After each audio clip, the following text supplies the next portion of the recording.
I don't know about you guys, but I'm of the opinion that as guitar players and musicians, recording engineers, artists, we take a lot of the technology that we have today for granted. I mean, there's so many different things out there for us to use, check out, purchase.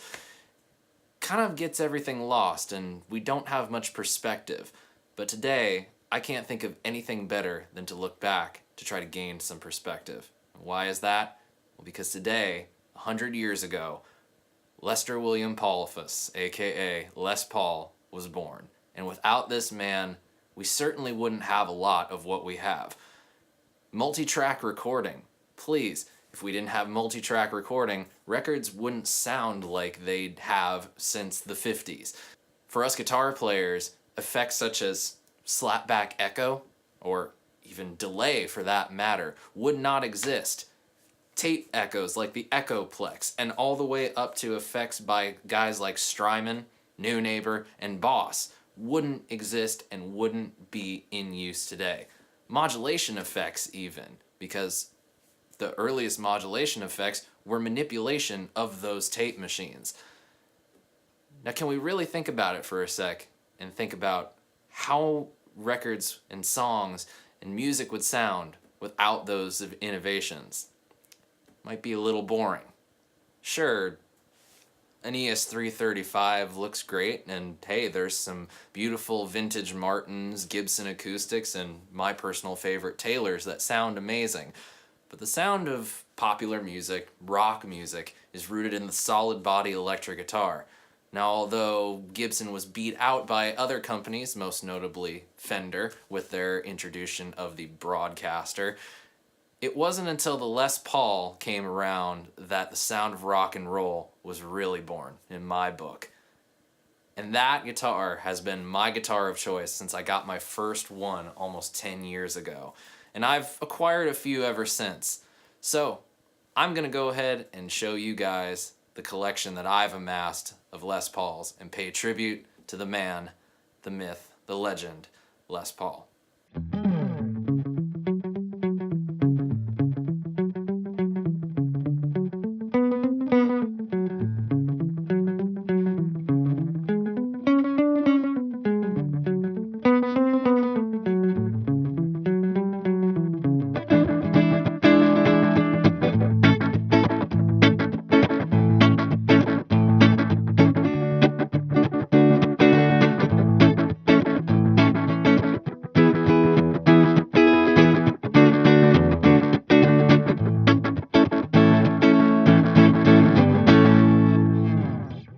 This is a very special addition to my collection. It is a Gibson Les Paul Studio BFG.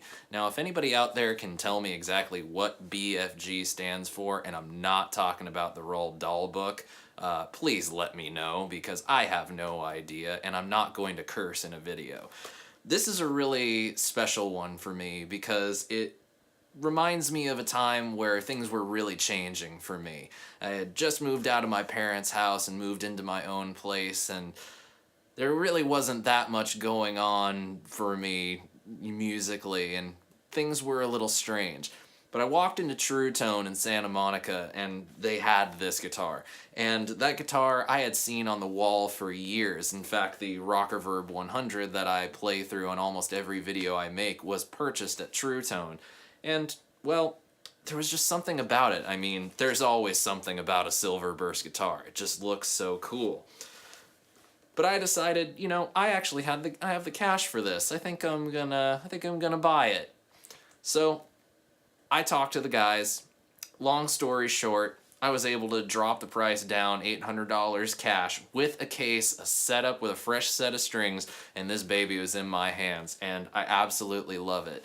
The neck is a little chunkier than the other Les Pauls that I have in my collection. I think you could call it a 50s style neck. It's definitely not like it's more of a C shape rather than a D shape. So it's got a little bit of a baseball bat.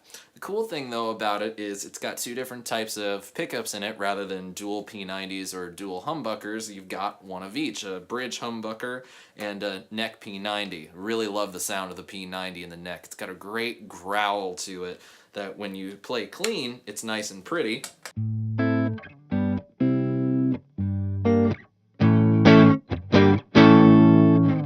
But if you want to slap on a little distortion,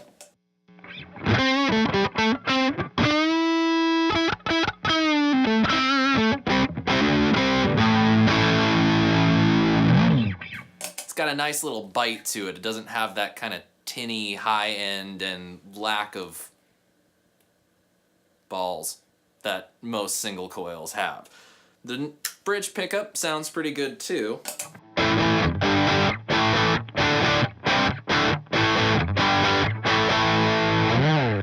I messed around with it a little bit and actually took the bobbin screws out of the bridge humbucker to kind of get a fake single coil sound. Kind of probably wasn't the best of ideas though. It kind of ruined the sound of it. So I think we're just gonna have to adjust the screws and adjust the height of the pickup, and it should be back to normal, no problem. You'll probably notice that this guitar actually has a kill switch on it, which is really nifty. It's kind of one of the hallmarks of the BFG. The only modifications I ended up doing to it was I did get a setup, you know, get it to my preferred intonation with my preferred gauge of strings, which is 10 to 52, by the way. If you put anything other than 10s on a Les Paul, under 10s, really, you might have a problem. But the only real modification to it was taking the pickup selector and the kill switch and swapping their position. The pickup selector, which normally is on the upper bout of the guitar, is actually down where the neck tone pot usually is, and the kill switch was where the pickup selector is.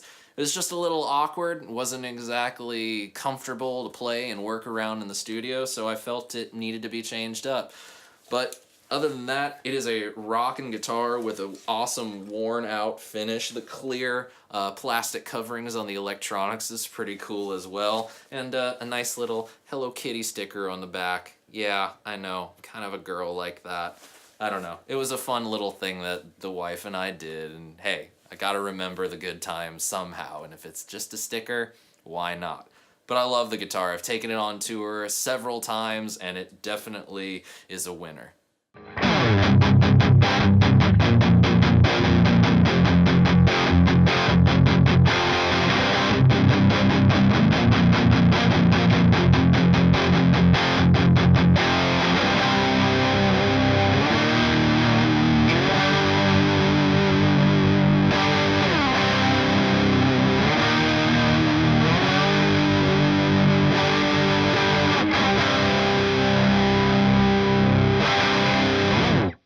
This is my Les Paul Studio, and I guess I affectionately can refer to it as Bigsby because it has a Bigsby on it. This one came to me by way of the family, specifically my father, who always seems to know the kind of guitars that I like. It's some sort of weird connection, I guess, that we have. But it's a Les Paul Studio. It's not that fancy. Most of the Les Pauls, actually all of them that I own, are studios, and I think they're a great way to get that real USA Gibson Les Paul at a great price point with all the great features, the arch top, you name it, they got it. I don't know what it is about this one. This one has a little bit of a different sound. The neck is thinner than the Silverburst BFG that I have. I think a lot of the tone from it comes from the Bigsby. It just seems to be a little bit more lively.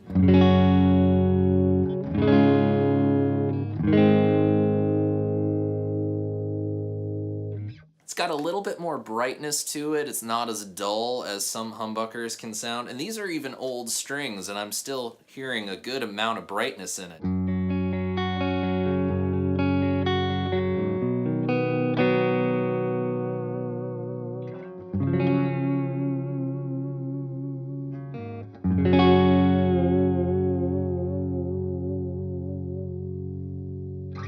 One of the other things I really like about it is how well the guitar stays in tune, especially with a Bigsby.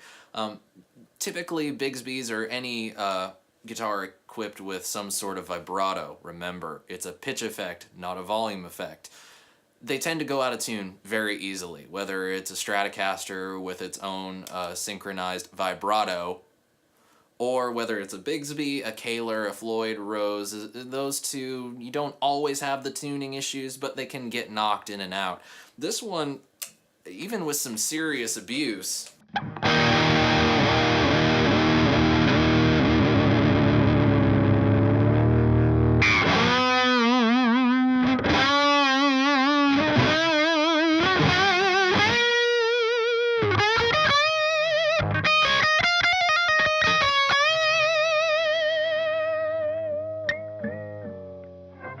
still tends to come back in tune fairly well.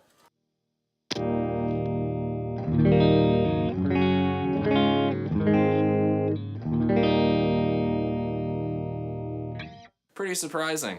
I don't know what kind of pickups are in it either. They're a lot more aggressive than the pickups that I've heard in other studios. I don't know if the 490 pickups that Gibson makes are the hot pickups, but man, you plug this thing into a loud rock amp like my Rock Reverb, and this thing has got chunk, it's got sustain.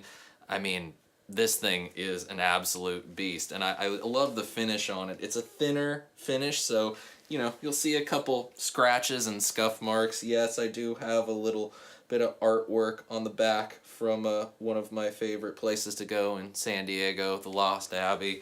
But this is a wonderful guitar and one of my favorites. It's been on records that I've done. I've taken it to sessions. It's been on tour with me. It definitely is a player's guitar.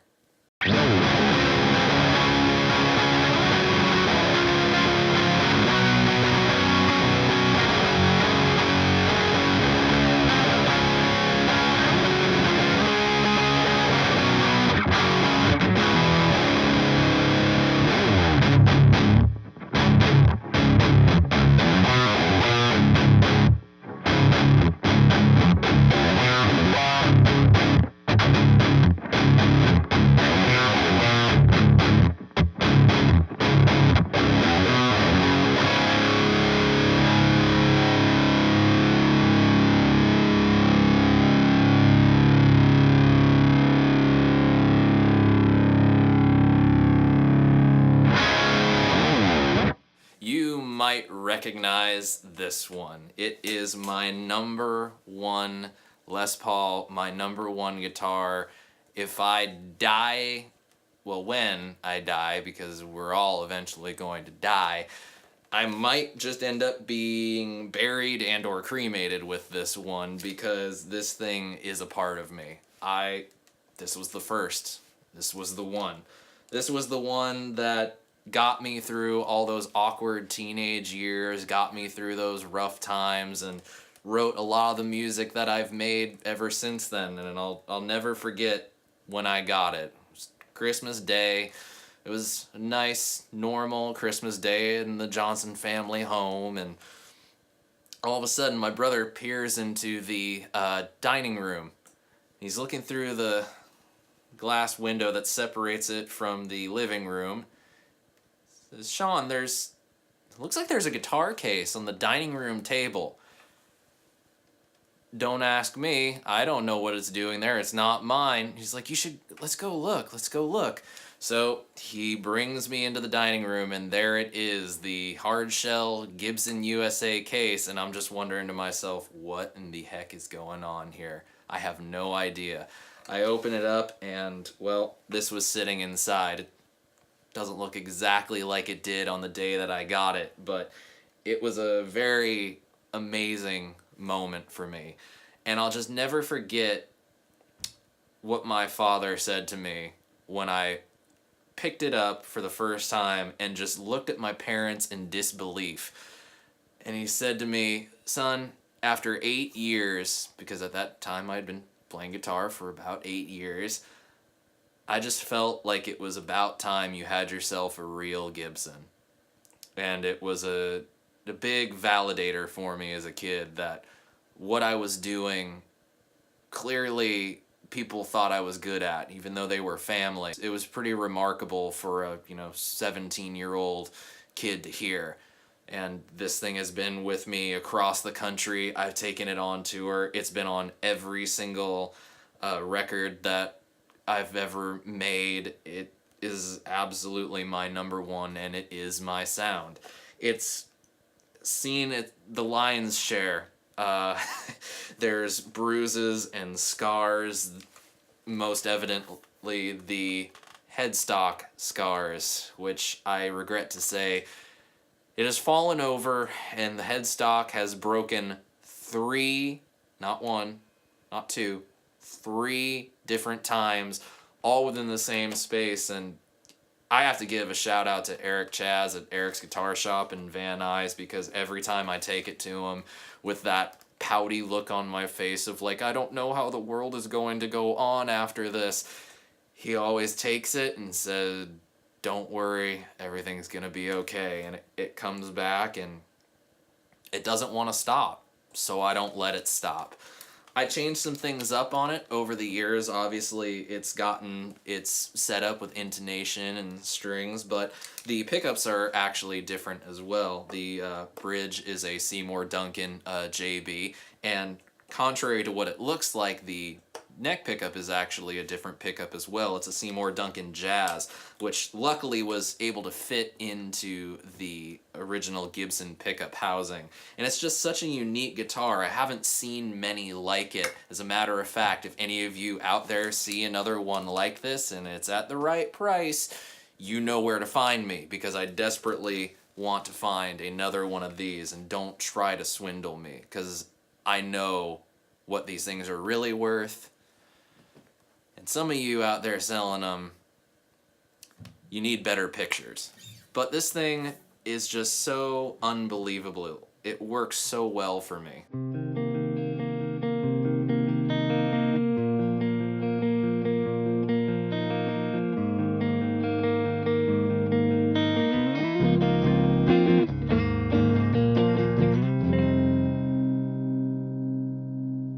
I love that jazz humbucker. It just has that right amount of brightness to it, but there's a warmth underneath it that, you know, if you really do dial back the tone knob,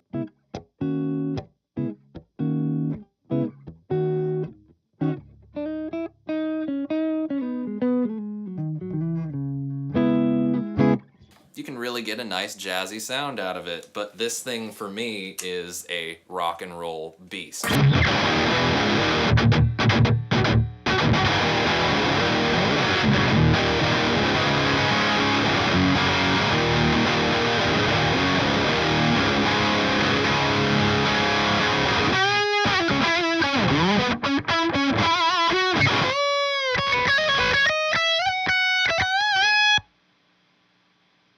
Yep, this thing is my number one. It's my favorite.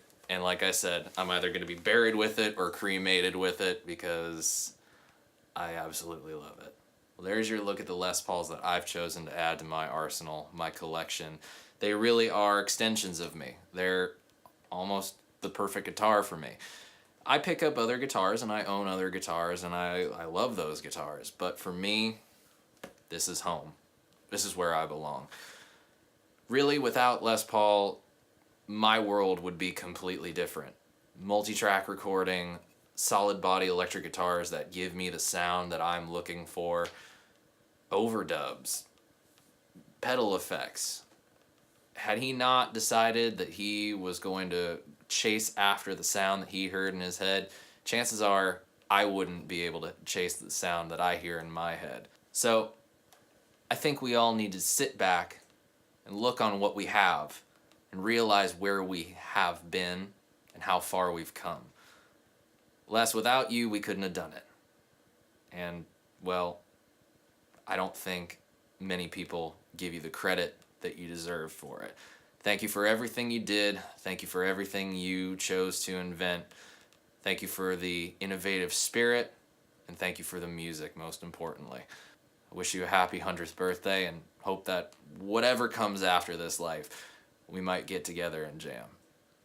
And I'll start practicing. So, until next time, everybody, this is Sean Pierce Johnson signing out. Cheers.